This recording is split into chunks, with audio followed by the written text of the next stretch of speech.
तो जय श्री राम दोस्तों, जैसे कि आप लोगों को पता है मैं इस चैनल पे अलग अलग तरीके के ब्लॉग्स या बहुत ज्यादा इंफॉर्मेटिव वीडियोस आप लोगों के लिए लाता रहता हूं।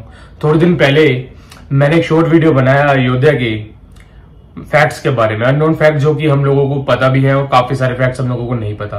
तो इसके अंदर शॉर्ट्स में 1 मिनट की वीडियो डलती है, तो इसलिए मैं पूरे के पूरे फैक्ट्स आप लोगों के लिए नहीं लेके आ पाया। तो मैंने सोचा इसमें थोड़ा डिटेल में वीडियो बनानी चाहिए और आप लोगों के लिए लेके आया हूं मैं। तो आज हम फैक्ट्स के बारे में कुछ डिटेल में जाएंगे और थोड़े फैक्ट्स के बारे में अच्छे से जानेंगे। तो वीडियो को हम स्टार्ट करते हैं एंड बने रहिए मेरे साथ। तो दोस्तों स्टार्ट करते हैं। पहली बात तो ये, जब रामायण का हमने रामलला का स्थापना करी राम मंदिर में, तो 22/1/2024 को ही क्यों करी। 22/1/2024 को अगर हम अच्छे से लिखते हैं पेपर पे, उसके ऊपर पूरे लाइन डालते हैं तो एक वर्ड बनता है राम। ये तो हो गया एक, जिसको हम कहेंगे भाई इसमें क्या फैक्ट है, ये तो नॉर्मल हो सकता है, लेकिन देखा जाए तो भाई ये भी एक बड़ी बात है। इसके अलावा जो फैक्ट है, इसमें पंडित गणेश्वर शास्त्री जी जो कि बहुत ही विद्वान पंडित हैं, उन्होंने इसके ऊपर पूरा का पूरा इसका पंचांग निकाला। पंचांग निकालने पर उनको पता लगा कि इसमें मृत्युबान, चोरबान, रविबान, अग्निबान, ये सब बाण इस समय लग रहे थे। इसके अलावा अगर हम इसको अच्छे से देखा जाए, अगर हम इसके पूरे का पूरा जो इसके चार्ट बनाते हैं, तो चार्ट बनाने के बाद पता लगता है इसमें समर्था सिद्धि योग, अग्नि योग, अमृत योग, रवि योग, ये सारे योग भी इसी दिन पड़ते हैं 2024 के अंदर। तो ये काफी महत्वपूर्ण एक डेट बन रही थी। इसके अलावा अगर हम निफ्टी का ऑल टाइम हाई चार्ट उठाएं, तो चार्ट को अगर हम ढंग से रखेंगे तो उस दिन भी पूरा राम मंदिर का ही प्रतिमा बनती है। उसके अलावा अगर हम इसका उस डेट के हिसाब से अगर डेट निकाले ऑल टाइम रेट का, तो 22/1/2024 ही बनती है, जो कि एक अमेजिंग फैक्ट है। सेम चीजें बार बार कैसे बनती हैं, तो इसलिए इसका बना था 22/1/2024, जो कि हर एंगल से एक बहुत ही इंपॉर्टेंट डेट मानी जाती है। उसके आगे हम जाते हैं। जैसे कि आप लोगों को पता है, थोड़े दिन पहले हनुमान मूवी आई थी, जिसका बजट था सिर्फ 20 करोड़ रुपए, और पता भी नहीं था कि भाई वो मूवी चलेगी नहीं चलेगी। एंड मूवी की स्टोरी इतनी अच्छी दिखाई है, एंड एंड में जैसे दिखाया कि हनुमान जी जो है हमारे, वो उड़ चुके हैं और अब सेकंड पार्ट उन्हीं के ऊपर आएगा, जो कि काफी अच्छा उन्होंने सीन बनाया है। और उन्होंने एक चीज का ऐलान करा था कि इस मूवी में जो भी टिकट लेगा, उस टिकट का 5 रुपीज कमाई का हिस्सा रामायण के रामलला के मंदिर में दान किया जाएगा। तो टोटल मिला के 2.66 करोड़ रुपीज उन्होंने मंदिर में दान करे हैं, जो कि काफी कमाल की बात है मेरे दोस्तों। तो दोस्तों आगे बढ़ते हैं। जैसे कि आप लोगों को पता है, उस समय जब रामलला की स्थापना हुई थी, मंदिर का उद्घाटन था, तो अलग अलग लोग अगरबत्ती, दिए, ये वो सब लगा रहे थे। लेकिन उस समय एक बहुत ही बड़ी अगरबत्ती लेके आई गई थी, जो कि 108 फीट लंबी थी, जिसका वजन था 3500 kg, और जिसको जलाने के बाद वो 1.5 महीने तक जलती रहेगी। जी दोस्तों, वो भी एक अपने आप में एक रिकॉर्ड है, जो खाली राम मंदिर के उसमें किया गया था। उसके बाद अगर हम मंदिर के अंदर जाते हैं, तो एक बहुत ही बड़ी बेल, जो आप स्क्रीन पे देख भी रहे होंगे, वो बेल लगाई गई थी।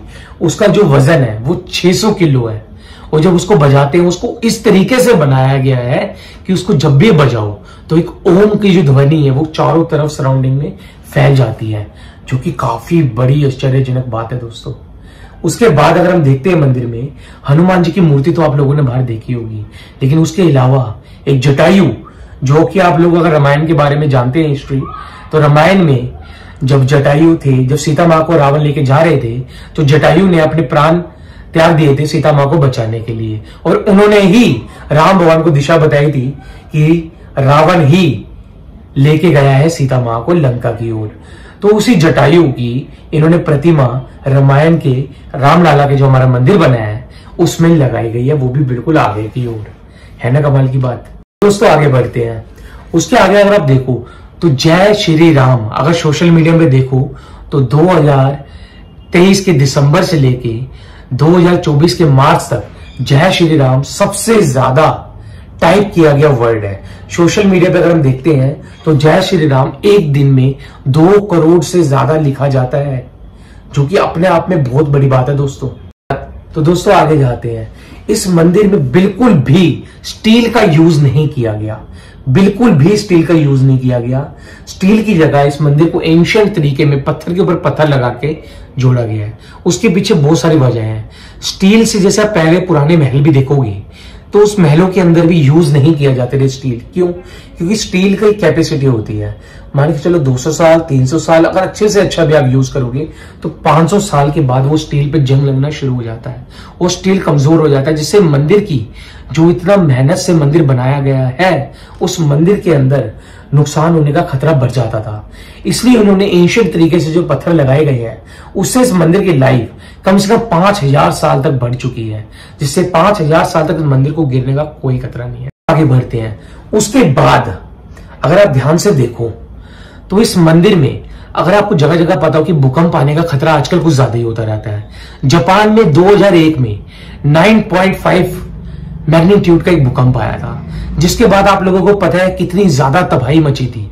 अच्छे अच्छे घर, मजबूत से मजबूत बिल्डिंगे, हर चीज में जापान हमसे टेक्नोलॉजी में आगे है, लेकिन भूकंप के सामने तो वो भी नहीं टिक सका, उनका भी बेड़ा गर्क हो गया था भाई। लेकिन इस चीज को मद्देनजर रखते हुए राम मंदिर को टेक्नोलॉजी इस तरीके से बनाया गया है कि अगर यहाँ पर 9.5 मैग्नीट्यूड का भूकंप भी आ जाए तो रामलाला का मंदिर है वो हिलेगा भी नहीं। उसकी नींव इतनी अंदर तक रखी गई है जिससे उस मंदिर के अंदर अर्थक्वेक का असर तक नहीं आएगा, जो कि भाई मतलब कितना आगे तक का सोच के इस मंदिर की एक एक चीज बनाई गई है, जो कि अपने आप में एक अमेजिंग फैक्ट है दोस्तों। उसके बाद अगर हम आगे की ओर जाएं, जैसे कि आपको पता है रामायण काल में जब राम भगवान श्रीलंका जाना चाह रहे थे तो राम सेतु उन्होंने जब बनाया था उसके ऊपर जब राम लिख के पत्थर डाले गए थे तो डूबे नहीं थे, जिसका सब अगर हम रामेश्वरम जाते हैं उस साइड भी कई जगह पे वही वाले पत्थर मिलते हैं जिसका वजन कई किलो में होता है, लेकिन रखते हैं तो वो डूबता नहीं है। और वैसे ही श्रीलंका की ओर जाएंगे तो वहां पर भी सेम सीन है। और कहते हैं आज से कुछ सालों तक मतलब 100-200 साल पहले तक रामायण में जो हमारा राम सेतु है वो पुल इतना ऊपर था जिसको हम चल के भी पार कर सकते थे। इसके सबूत भी कई प्रमाणों में दिए गए हैं। इसके अलावा आप राम सेतु मूवी देखोगे तो उसके अंदर काफी डिटेल के अंदर बताया गया है। इसके अलावा अगर हम न्यूज़ 18 इंडिया पे आदि हकीकत आधा फसाना देखते हैं, उसके अंदर भी शो के अंदर दिखाया गया था, जिसके अंदर वो बोट से अंदर काफी बीच में गए थे समंदर के, और कई जगह पे वो समंदर के बीच में खड़े हो रहे थे और पानी उनके घुटने तक आ रहा था। तो भाई राम सेतु पे जब वो पत्थर लिखे गए थे ना, राम लिखा गया था वर्ड, वैसा ही राम मंदिर में करा गया है। हर ईंट के ऊपर राम शब्द लिखा गया है। और कई जगहों से सोने की ईंटें आई हैं जैसे कि आपको पता है, जो कि अपने आप में कमाल की बात है। तो दोस्तों आगे बात करते हैं। इसके अंदर एक मैजिक पत्थर लगाए गए। मैजिक पत्थर बेसिकली कहने की बात है, मैजिक पत्थर उस पत्थर का और भी नाम है, लेकिन उसको मैजिक पत्थर इसलिए कहा जाता है वो भरतपुर के राजस्थान में मिलते हैं। और उस पत्थर पे क्या सीन है, कितनी भी मिट्टी हो, जो कितना भी पानी वगैरह बारिश भी आ जाए, उस पे वो जमता नहीं है और उसकी बूंदे भी नहीं जमती। तो अपने आप में एक कमाल का पत्थर लगाया गया है, जिसकी वजह से मंदिर की जो लाइफ है वो 5000 से 10,000 वर्षों तक बढ़ जाती है, जो कि अपने आप में कमाल की बात है। इसके अलावा अगर जो मंदिर जब बनाया गया था उसकी बिल्कुल नींव जब रखी गई थी, उसके सेंटर में एक स्पेशल जगह बनाई गई थी टाइम कैप्सूल के लिए। टाइम कैप्सूल एक ऐसी चीज होती है दोस्तों, अगर आपने कई जगह पे देखा होगा तो स्पेस में या फिर कई जगह पे लोग यूज करते हैं इंफॉर्मेशन बचाने के लिए। तो ऐसा ही राम मंदिर में करा गया है। राम मंदिर में टाइम कैप्सूल के अंदर रामायण की पूरी हिस्ट्री वेद में, संस्कृत में, और सारी मेन चीजें जिन जिन लोगों ने करी है, वाल्मीकि रामायण से लेके 36 तरीके तक की रामायण की किताब भी जहां जहां प्रमाण थे, सारी की सारी स्टोरीज बना के पूरा का पूरा उसको इस तरीके से टाइम कैप्सूल के अंदर स्टोर किया गया है, जिसके बाद अगर 10,000 साल भी मंदिर गिरता है, जब कुछ भी प्रॉब्लम होती है तो इस मंदिर की खुदाई करके वही टाइम कैप्सूल में से सारी की सारी जानकारी आने वाले लोग इजिली ले पाए, जो कि अपने आप में बहुत वैज्ञानिक चीज और बहुत आगे की सोच के किया गया है। तो भाई इस चीज पे तो हम लोगों को प्राउड होना चाहिए। जय श्री राम कमेंट में लिखते रहना, रुकना मत मेरे दोस्तों। तो अगर रामलाला जी की प्रतिमा देखोगे तो वो कितनी ही प्यारी बनाई गई है। वो 5 वर्ष के जब थे राम भगवान जी, उस हिसाब से सोच के बनाई गई है, जो कि काफी अद्भुत चीज है। एंड इनको बनाने के लिए हमारे अरुण योगी राज जी को अपॉइंट किया गया था, जिन्होंने पहले शंकराचार्य जी एंड नेताजी सुभाष चंद्र बोस, आदि योगी, ऐसी कई मशहूर प्रतिमाएं बनाई हैं, जो कि बहुत ही अच्छी प्रतिमा बनाते हैं। उसके अलावा उनकी एक ये भी कहना है, जब उन्होंने ये बनाया था तो इसका फेस जब उन्होंने बनाया था उस फेस में, और जब इनका प्रस्थान हो गया था, मतलब पूरे का पूरे जब इनको राम लाला जी को बिठा दिया गया था, उसके बाद फेस में थोड़ा सा अंतर है। अगर आप ध्यान से देखो तो फेस में आपको भी थोड़ा बहुत अंतर दिखेगा। आप ध्यान से देखोगे ना तो पहले आप आईज में देखोगे और आपकी आईज में फर्क देखोगे तो आपको 100% दिखेगा, जो कि काफी मतलब ऐसा लगता है कि रामलाला बिल्कुल दिल से स्थापना में खुश है। इसके अलावा अगर आप देखोगे तो कई सारे जानवर, मतलब अयोध्या में काफी जानवर जा चुके थे, लेकिन जैसे राम मंदिर का निर्माण शुरू हुआ काफी सारे बंदर कहीं दूर दूर से वहां पर आने लग गए। भाई आप नोटिस करना, अगर आप लोग शिमला में भी जाते हैं, वहां पर ऊपर मंदिर में जाते हैं, हनुमान जी का जो ऊपर मंदिर है जाको मंदिर, वहां पर भी आप देखोगे तो बंदर होते हैं। जो कोई भी ऐसी जगह जहां पर मंदिर होता है और हनुमान जी का स्पेशली होता है, बंदर वगैरह वहां होते हैं।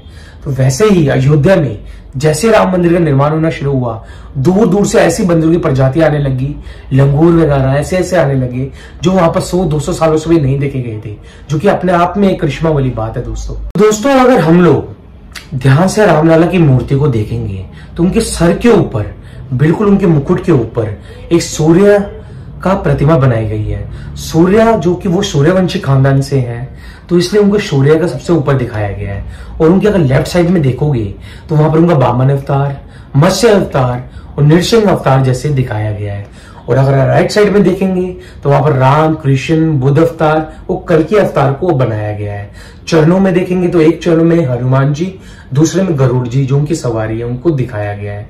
और हनुमान जी को दिखाया गया बिकॉज वो उनके सबसे बड़े भक्त है, हम सबसे ऊपर, और उन्होंने हमें भक्ति का एक तरीका दिखाया कि कैसे भक्ति की जाती है, तो हनुमान जी भी वहां पर दिखाए गए हैं।